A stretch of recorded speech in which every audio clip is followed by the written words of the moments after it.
Hello, everyone. Welcome. And we are going to wait just a couple more minutes for people to hop on the call, and then we'll get started.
All right, let's get started. Hello, everyone, and welcome to today's webinar, Optimizing Customer Experience under PSD2.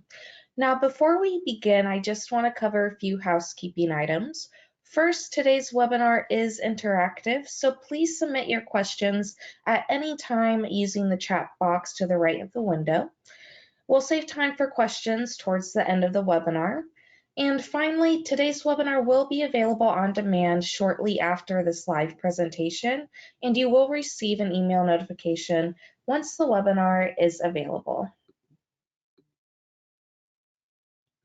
Now, before I hand it over to our presenters, in today's agenda, we will be discussing today's landscape and PSD2's overall impact on businesses. We will then transition over on how to harness the benefits of PSD2 while prioritizing the needs for staying in compliance. And lastly, we'll wrap up by leveraging PSD2 and optimizing strategies to minimize friction within the customer journey. Now, we have two fantastic speakers with us today. First, we have Mark Weston, our iovation's Data Protection Officer. And then from Forstop, we have Chief Risk Officer Alvaro Kurth. Welcome, Mark and Alvaro, and I will have Mark take it away. Thank you, Ashley, and my lords, ladies and gentlemen, good afternoon, and I'd like to thank you all for taking the time out today from your busy schedules and giving Alvaro and I the time to speak with you. Next slide, please.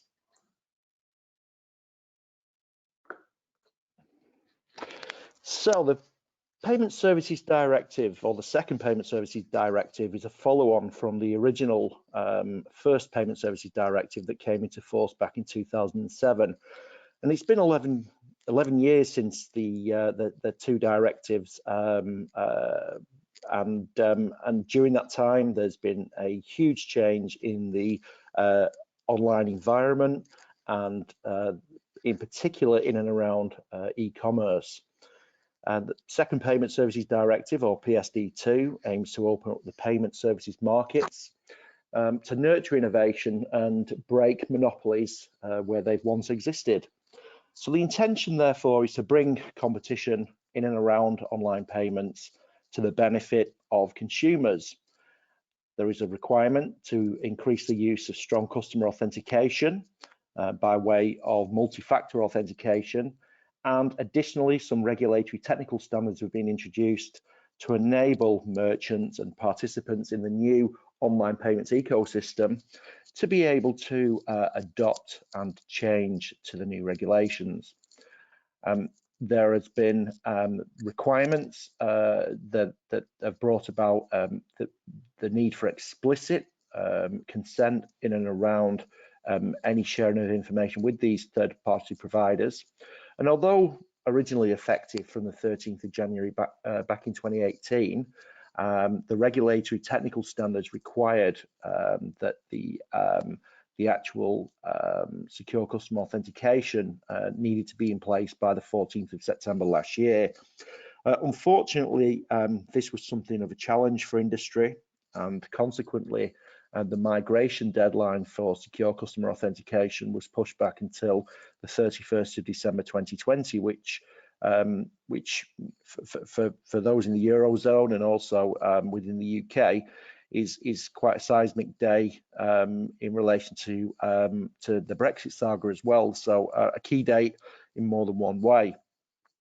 The FCA, or the Financial Conduct Authority, who is the or who are the UK's financial services watchdog, have essentially said that they wouldn't take enforcement action against firms if they don't meet the relevant requirements by the 14th of September last year. Although they will need to evidence that they've taken necessary steps to comply with the plan. And then at the end of this 18-month period, the FCA and the EBA will expect all firms to have made the necessary changes and have undertaken the required testing to apply secure customer authentication. And this is something that reminded me of a quote by one of the UK's or England's most famous poets, Chaucer, who said that time and tide wait for no man. And because of that, I'd like to draw your attention to a white paper that iovation conducted some time ago in relation to the second Payment Services Directive. So I'd like to now introduce you to Alvaro, who is my colleague in this presentation, and he will discuss current fraud trends. Thank you very much, Christy and Mark, for the kind introduction and invitation from iovation to be your guest. Special thanks to everybody taking the time to join today. Current fraud trends. Well, giving a little introduction, with 2.8 billion people worldwide engaging in e-commerce, e-commerce is the trend now and will ever increase in the future. In 2018, 1 in every $10 was globally spent online, and by 2021, we are estimated to hit $4.5 trillion in e-commerce volumes. Companies are continually managing outside forces from technological demands, customer engagement preferences, regulatory evolutions, economic changes, and our rapidly growing online payment ecosystem with its inevitable risks. While businesses are driven to protect and secure the ecosystem from bots, large-scale data breaches, and sophisticated fraudsters, all parties involved are facing and challenged by the current fraud trends. The graphic shows a few statistics on current fraud trends. 1.4 billion, or if you can go back one more time, sorry. 1.4 billion was the loss to fraud in 2018. The average cost of cybercrime for organizations in 2018 was 13 million. 5.2 trillion is the total value of risks from 2013 to 2018 only. 423 million scammers receiving funds via wire transfer. 43% aged 20 to 29 reported losing funds to fraud. So it's not just the elderly people, also the younger generation is actually facing this issue. 11% increase in data breaches in 2018 alone. Next slide, please. The chart in this infographic furthermore shows that we continue to face the growth in online fraud and the rates are steadily increasing. In addition to the graphic, it is stated that online sellers will lose 130 billion to online payment fraud between 2018 and 2023, with online payment fraud costing global businesses 1.8% of their revenue on average. Business leaders worldwide are rethinking their online strategy, syncing with leading technology developments and adapting their business mantras with dynamic decision-making intelligence for the best layers of defense and continued growth of consumer trust and loyalty with their brand. This is where PSD2 plays a major role, where consumers can further identify the intangible self with their tangible components, bringing security to their identity and transaction. Under PSD2, the landscape also has further opened up for businesses to work with third-party providers, such as iovation and Forstop, providing state-of-the-art technology to combat fraud, to get a holistic picture of the consumer, to gain control over behavior and patterns, etc., while being able to access a global range of data sets and solutions through one single API integration. Mark will now speak to the PSD2 objectives. Thank you, Alvaro. The objectives of PSD2 are to make cross-border payments as easy and efficient and secure as national payments within a member state. And essentially, what this means is that the concept of having one foot in or one end of a transaction taking place only needs to be based within the EEA or the UK. So, for example, Mark Weston, who's based in the United States, may seek to buy services from a vendor based in the European Economic Area. And because one end of that transaction takes place in the EEA, then essentially PSD2 will apply. Conversely, it's also possible that both parts of that transaction may take place in the EEA, or alternatively, Mark Weston, living in the UK, may seek to transact with an organisation based in the United States. So, although the intention is to protect transactions taking place with a European element and now a UK element, there is an almost globalization of these protections. Taking myself as an example, I collect old-fashioned style records, and you know, the protections that I can expect from a UK or a European vendor, I can also expect under the second Payment Services Directive from an Australian vendor. So this extends protections outside both the EEA and the UK to consumers who are doing business in and with Europe. And in doing so, this is going to reduce the cost of transactions. It should reduce the fraud rate of organisations and requirements for step-up authentication or step-up fraud checks, which again carry their own individual costs. This in itself makes payments more secure. It provides a greater appreciation and trust of those services, and the way that they increase protection for the consumer. And in doing so, this fosters innovation and competition in the payment services marketplace. Organisations such as Forstop and iovation, by providing those external plug-in protections for services that operate online, mean that organisations can innovate in directions that weren't foreseen 11 years ago, when back in 2007, when the original Payment Services Directive was brought into being. So if we can please move on to the next slide. So this here is an example of secure customer authentication being used in a login environment. Secure customer authentication requires authentication based on 2 or more elements, and these are based on the following 3 categories. The first being knowledge, the second being possession, and the third being inherence. So something that you know, something that you have, and something that you are. So considering the knowledge factor, this is something that an individual, you know, stores upstairs in their brain. You know, this is a PIN or a pattern code, something that's select and unique to that individual based on their choosing.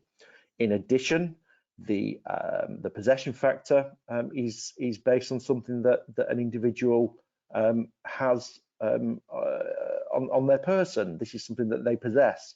This could be Bluetooth recognition or Bluetooth interaction, a wearable factor that an individual might only be able to authorize certain transactions when they are wearing one or more Bluetooth wearable devices, or another Bluetooth device may be available in the home. This is something that might actually involve the very device that they're holding in their hand, that enables that device to be the sole conduit for being able to transact with a given service, because that's one that's been chosen by by that consumer. And finally, inherent, something that goes even beyond the personalization of a PIN or a pattern code. This is something that the user is. You know, at this stage, technologies such as fingerprint and facial recognition will one day perhaps be replaced by retinal scans, or even some form of DNA transference. I mean, this is something that might sound somewhat science fiction like, but you know, you can be sure that someone somewhere will be developing something along these lines, because these are the most secure methods that permit the individual personalization. So under the secure customer authentication, payment service providers must apply multi-factor authentication for all electronic transactions, unless those transactions qualify as a low risk. This can mean that this kind of service is leveraged at the point where an individual accesses an account, or where they access information services relating to that account, for example, balance or transaction information, and access to online bank statements. This can involve payment initiation services, or even just the availability of funds check, that when an individual actually tries to trigger or undertake a transaction, then service providers are able to access sufficient information to enable them to be sure that that individual has the funds available to enable them to actually pay for the goods that they are interested in acquiring. So I'll now hand you over to Alvaro, and he will discuss the exemptions that surround the Second Payment Services Directive, or PSD2, and how they might be maximised. Thank you, Mark. Maximize exemptions through transactional risk analysis. Well, to be able to maximize exceptions to strong customer authentication, we need to be in full control of all data and touch points coming in and out, as well as being able to react and anticipate anomalies in a fully automated way and in real time. In order to manage the maximization of exemptions, for example, low value payments under 30 euros or low risk payments up to 500 euros, real-time risk analysis techniques need to be applied. This covers, for example, previous spending patterns of the customer, payment history for all customers, location of the payer and the payee, and if these are high risk or abnormal, unusual payment patterns, spending or behavior of the customer, previous use and unusual information about the customer's device and software. Known fraud scenarios, being able to leverage patterns and anomalies. The business side has reacted on PSD2 SCA for a more streamlined customer journey, and exceptions are granted. Together with iovation and forstop, we can maximize the customer lifecycle value, taking advantages, also being able to manage those exemptions. Mark will now be elaborating on the transaction risk analysis. Thank you, Alvaro. Now, transaction risk analysis enables organizations and participants in services that relate to the PSD2 ecosystem to retain some control over the buyer's journey. And in doing so, merchants will need to work cooperatively with payment processors in order to reach the highest exemption thresholds. In order to provide the major competitive advantage that exemption threshold values can bring to organizations. So the default setting for any online transaction will be 30 euros or the UK sterling equivalent. And this is seen as a default reference fraud rate, an exemption rate to expedite payment processing. However, in order to reduce friction for consumers and therefore reduce the prospect of walkaways, then higher value transactions up to a limit of 500 euros or its sterling equivalent will be permitted where the reference fraud rate has fallen beneath 0.01%. So this encourages organizations such as retailers, to ensure that they have sufficient fraud ecosystems and taking a holistic view to fraud prevention, to encourage them to leverage systems and functionality to reduce that fraud rate, to create a more seamless retail and shopping environment for individuals who wish to buy goods up to the value of €500. Taking a television, for example, the fact that someone can buy a television with one click rather than having to go through various step-up authentication and additional fraud checks reduces the possibility that there may be walkaways, reduces the possibility that there will be friction, reduces the possibility that there may even be bottlenecks within fraud departments. So in doing so, this again will bring cost savings. It will reduce the overall number of transactions that will be subjected to that higher cost secure customer authentication checks. It will reduce friction in requiring that only step-up transactions above the exemption threshold, or those that are carrying sufficient risk signals to require secure customer authentication, and additionally to retain control of a buyer's journey, to empower buyers to manage to conclude their transactions as quickly as possible. And these calculations will be based on the total value of successful fraudulent transactions, which will then be divided by the total value of all successful transactions, including those that have been exempted and subject to secure customer authentication. The closer they get to that 0.1%, so 0.01% rate, then the higher potential for frictionless transaction. Next slide, please. So now we'll look at how benefits can be harnessed under PSD2 and how they will impact the customer's journey. In managing the impact of PSD2 and prioritising the needs for compliance, I'm going to hand you over to Alvaro. Thank you, Mark. Benefits of PSD2. Well, while the main aim for PSD2 is for higher payment security, greater competition, and stronger consumer protection, the benefits are immense. Consumer security is increasing, and consumers are gaining control over their own data on the one side. On the other side, businesses can work with third-party providers, specialists, gaining access to multiple global data sources, single solutions, and all through intelligent aggregating platforms with minimum implementation efforts. Benefits of PSD2 also transforms how we think about consumer authentication. For example, on this bullet points here in the slide, geofencing and time fencing constraints create secure login zones, single party or multiple party real-time swipe authorizations, drive all authentication through one mobile experience with configurable options. Benefits are also reducing risk of data breaches and prevent major fines. Traditional authentication approaches can increase your risk exposure by centrally storing credentials that can be stolen. Companies transacting in the EU could face possible fines upwards of 20 million or 4% of the worldwide turnover. Next slide, please. Gain an edge. Gaining an edge leveraging transactional risk analysis.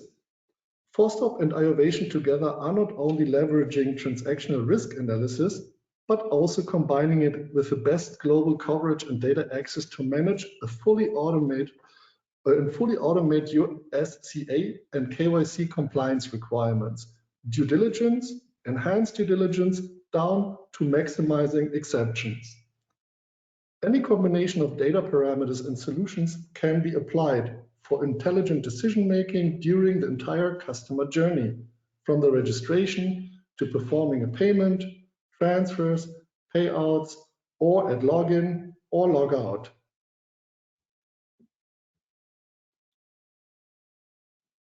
One back, sorry. On the slide, we are focusing on the maximization of exemptions, where merchants can contractually agree with the acquirer to share the risk of applying TRA exceptions. At the end of the day, it's on the bank side, on the acquirer side, to decide if they want to go with exemptions. It reduces friction. The acquirer can then rely on the risk management system of the merchant. We want to delight customers. Merchants retain great control over the customer journey. We are going back to the point of having control and managing your data at any point. We face increasing regulatory requirements across the globe for the different verticals and markets. A global business has to adjust for the different authorities that might be in Europe or for FinTrack, FinCEN, and everywhere else around the globe. Being able to aggregate data as well as different solutions in one single platform through one API integration in real time is also key to your monitoring requirements and risk-based approach to be executed in a real life environment. While we delight customers with an optimized, secure experience, we also increase their lifetime value, save costs, and increase the bottom line. Back to Mark. Thanks, Alvaro. Now, these things don't live in isolation. They don't exist in and of themselves. They are multidimensional and they require collaborative and cooperative approaches. And iovation and Full Stop can tackle these challenges and provide benefits to the marketplace. Now, the challenges that we see here in and around the PSD2 relate to the way that PSPs need to ensure confidentiality and integrity of personalized security credentials that the payment service uses. Confidentiality and integrity of credentials from cradle to grave offer security around the transaction during all authentication instances. The processing and routing of credentials takes place in secure environments, and using iovation of Full Stop solutions to rise to these challenges almost invisibly from a user perspective. Taking, for example, the iovation launch key solution, a decentralized security infrastructure keeps credentials on a device and not in the cloud or within physical data centers. If you think about one of the earlier slides that Alvaro covered, there was mention of an 11% increase in data breaches during 2018. Now, this brings with it reputational damage. It brings with it the scrutiny of regulators. But by decentralizing security and leveraging such things as advanced public key cryptography, it's possible to be able to deliver these services without carrying that inherent risk. In doing so, this permits organizations to build trust, and in doing so, the building of trust means that those breaches that we've now become used to experiencing and hearing about don't necessarily need to live on within people's memories. The breaches do live on in people's memories. The misuse of personal data or personal information does too. And where that occurs, people fear using their money and their payment wallets online. Now, by using public key cryptography and pseudonymization, which is for anyone in the compliance space, something of a tongue twister that we've had to get used to in recent years, it's critical to the way that the end user information is protected. So in the event where there is the compromise of any such data, the recipient of that data, the bad actor, is only capable of seeing an alphanumeric string of data. It's meaningless to anyone who should happen to acquire it. Therefore, again, protecting customers, protecting businesses, and assisting with building trust. Next slide, please. So in optimizing these strategies, it's important to minimize the friction within the customer journey in adhering to PSD2 and secure customer authentication. By solving PSD2 implementation with smart technology, this enables organizations to leverage PSD2 to build greater customer trust, loyalty, and ultimately customer retention. Alvaro, over to you. Thank you. Businesses need to deliver an online experience that instills confidence, with security protocols that make customers feel safe and protected, yet allowing for easy and convenient access. Customers' tolerance for friction for the sake of security is evident. 66% of consumers said, "I like all the security protocols when I interact online because it makes me feel protected." As security protocols transition to more data-driven systems, businesses can leverage combined technologies like device information with other data points, such as biometrics, to better recognize customers rather than challenging them. Back to Mark. Thank you, Alvaro. And here we see a racetrack diagram, which illustrates the optimized customer journey for PSD2. In doing so, we look at the point of account access by a third party, whereby secure customer authentication requirements prevent unauthorized access. At login, multi-factor authentication prevents account takeover, whilst maintaining the customer user experience by remaining frictionless. At the customer support stage, account takeover can be prevented either when speaking with customer support by leveraging push prompts, and at the point where device registration takes place, where additional devices may be added to an account, access controls can prevent account takeover, again fulfilling secure customer authentication requirements. And at the point of the all-important purchase, where the customer looks forward to receiving their goods and the retailer looks forward to securing revenue, it is possible to then leverage secure customer authentication to prevent bonus abuse or promotions abuse, gift card fraud, card not present fraud, again by leveraging multi-factor authentication. Alvaro.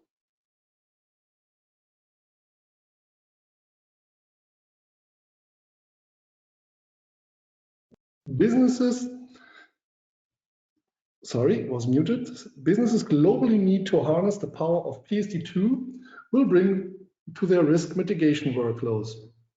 So 27% of customers abandoned a transaction due to a lack of visible security. Of course, we want to avoid this scenario in our environment. Looking past the scope of SCA and KYC that is required for regulation, to partner with data orchestration hubs to implement an array of multi-factor authentication options easily for every customer touchpoint gives you the time on focusing on your core business. The more businesses know about their consumers, the more they can cut fraud, accelerate transactional performance, positive volumes, and drive their revenue retention. Mark, back to you on the response to industry concerns. Thank you. So the changes brought concerns within the industry, and the European Banking Authority sought to offer reassurance around concerns that industry had. So we've already outlined some of the challenges that industry have had around implementation and some of the deadlines attached to implementation. But with any big change comes both opportunities and challenges, and fintechs that view PSD2 as opportunistic are more likely to succeed as necessity becomes the mother of invention. By adopting risk-based approaches and embedding transaction risk analysis and fraud monitoring within the PSD2 lifecycle, this is an essential objective towards reducing overall fraud. Next slide, please. Now, over the past couple of years within Europe and globally, we've experienced a great deal of change in and around the way that information is used both in and outside of financial services. So we've got a comparison here of these two recent big game changers. The aims and objectives have similarities, but there are also differences in there. In the center, we see an obvious overlap, but there are differences too. Access to financial data is a huge driver of access to financial data is a huge driver of PSD2, whereas the protection of the data and the inherent rights of individuals is key under GDPR. Territorial scope, again, is similar but different. So PSD2 has global application wherever a transaction has a leg in the European Economic Area or the UK, whether that leg involves the vendor, the merchant, or the consumer. GDPR is different insofar as it relates to processing activities in the European Economic Area or UK, where goods and services are offered to persons within the EEA or the UK. But as I alluded to earlier, where Mark Weston seeks to buy a product from a vendor in Australia, that's not specifically aiming to sell those products to someone in the UK, then GDPR shouldn't necessarily apply. But there's a very, very good chance that PSD2 would. And PSD2 extends those protections to non-European Economic Area or UK consumers, so that doing business within Europe is seen as something of a beacon of trust. So merchants outside of the European Economic Area will therefore find themselves with a choice whether to comply with PSD2 and take on those additional challenges and costs of compliance, or potentially have to scale back business in lucrative European markets. And given that the European online marketplace is somewhat more developed than those of other areas. So for example, it's estimated back in 2018 that over $678 billion was spent online by EU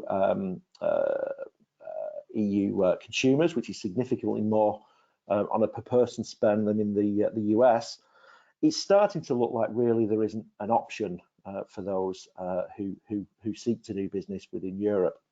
The growth of the mandate the mandated requirements in and around multi-factor authentication isn't just unique to PSD2. Over in New York State in the US, 23 NYCCR 500 looks to be enforceable from the end of March. And again, this necessitates the use of multi-factor authentication where appropriate. So in summary, I think that we can see that this is, or we can all agree that this is a game changer. This is something that we will all need to adapt to and adopt. But it will most definitely be a crucible for innovation and technological improvement, and should open the door to many great new products. Next slide, please. All right, thank you, Alvaro and Mark. That was fantastic information. And I know that we went over the time, and I want to be respectful of everyone's time here. So if you did submit any questions, we will actually reach out to you directly. And again, as we wrap up today's call, I do want to remind everyone that the recording will also be available shortly. And I want to thank you all for joining. And again, thank you, Mark and Alvaro. And everyone have a fantastic day.